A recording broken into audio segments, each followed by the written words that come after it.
Hello दोस्तों, आज मैं फिर से एक नई स्टोरी लेकर आई हूँ जो कि आप सबको जानती हूँ सुनने और देखने में अच्छा ही लगेगा। अगर मेरा वीडियो आप सबको देखने और सुनने में अच्छा लगे तो प्लीज़ मेरे चैनल को सब्सक्राइब कर दें। स्टोरी का नाम है सुख की नींद। तो चलिए चलते हैं अपने स्टोरी की तरफ। एक बार की बात है जब गौतम बुद्ध हर बार की ही तरह सोने के लिए अपने कक्ष की ओर जा रहे थे। वह जैसे ही कक्ष के अंदर आए, उनके पीछे पीछे उनका शिष्य भी आ गया। बुद्ध अपने सेज पर आकर लेट गए।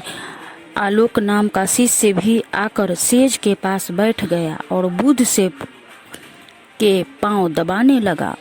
बुद्ध ने कहा, क्या हुआ आलोक, तुम अभी तक सोए नहीं क्या? शिष्य आलोक ने कहा, नहीं, मुझे नींद नहीं आ रही है।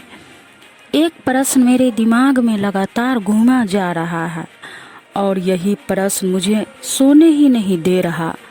बुद्ध ने कहा, ऐसा कौन सा प्रश्न है जो तुम्हें सोने से रोक रहा है? शिष्य ने कहा, क्या मैं आपसे एक सवाल पूछ सकता हूँ?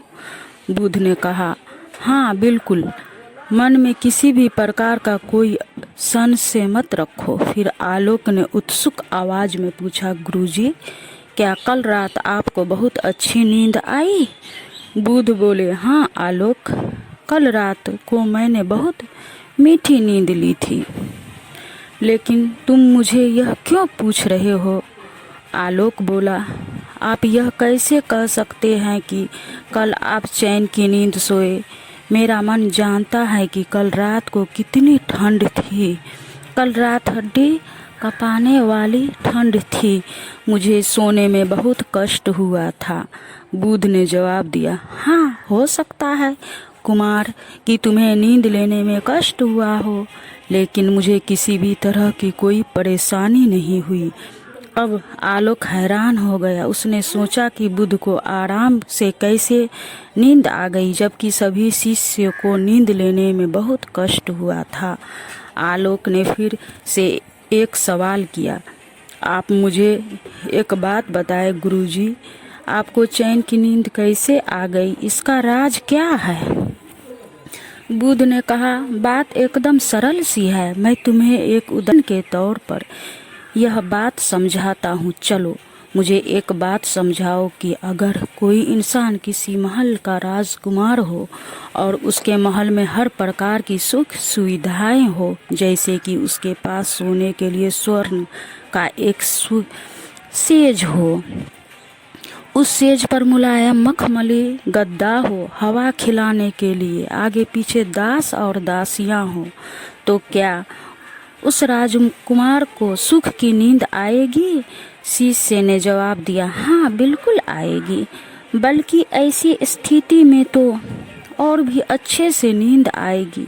आखिर उस राजकुमार के पास सारी प्रकार की सुख सुविधाएं जो हैं। बुद्ध ने कहा, ठीक है, चलो मैंने तुम्हारी बात मान ली,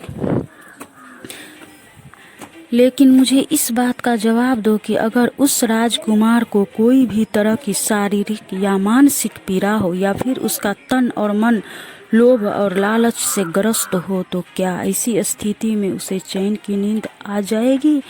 आलोक बोला, नहीं, बिल्कुल भी नहीं, क्योंकि अगर उसे कोई मानसिक या शारीरिक बीमारी है तो वह तन और मन से परेशान रहेगा। अगर उसे किसी भी प्रकार का लोभ है तो उसका दिमाग दिन रात उसी चीज का ही स्मरण करेगा। बुद्ध ने कहा, कुमार, तुमने मेरे प्रश्न का एकदम सटीक उत्तर दिया, तो अब तुम मुझे बताओ कि मुझे चैन की नींद कैसे आई? आलोक ने कहा, गुरुजी, अब मुझे सब समझ में अच्छा से आ गया है। जिस इंसान के दिमाग में मोह माया का कोई पर्दा नहीं है, वही इंसान दुनिया में सबसे ज़्यादा सुखी है। चैन की नींद लेने के लिए आपको सबसे ज़्यादा किसी चीज़ की ज़रूरत पड़ती तो है, तो वह है मानसिक शांति की। जब आपका मन और चित्त दोनों ही शांत है तब स्वाभाविक रूप से आपको नींद भी सुखपूर्वक आएगी। बुध ने आलोक को प्रश्न का सही जवाब देने के लिए शाबाशी दी। अब आलोक का दिमाग पुनर् रूप से शांत हो गया था। दोस्तों, आप सबको मेरा स्टोरी कैसी लगी प्लीज़ कमेंट करके ज़रूर बताएं। मिलते हैं अपनी आगे की स्टोरी में, तब तक के लिए नमस्ते।